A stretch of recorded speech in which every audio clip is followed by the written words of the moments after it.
This video will demonstrate how to uninstall and reinstall the Inca Evo app. This will only need to be completed once. Navigate to the control panel on your computer. Click on Programs and Features. Locate the Inca Evo application. Click on Uninstall. Follow the prompts to uninstall the application. You may need to say yes to closing the application if already open. Click OK. Once uninstalled, you can now navigate back to the Inca Evo portal and download the new application.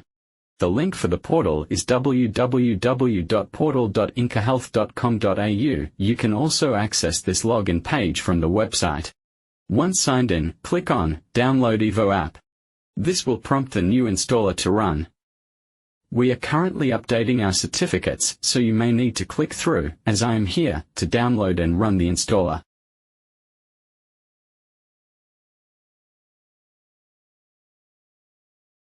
Once the installer has been downloaded, you can open the file. Follow the prompts and be sure to copy your license key. Once your license key has been validated and the installer has completed, the application will automatically open.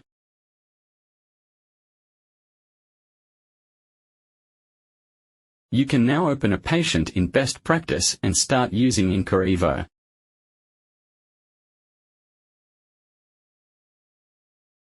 If you have any questions, please don't hesitate to reach out to our friendly support team via our website.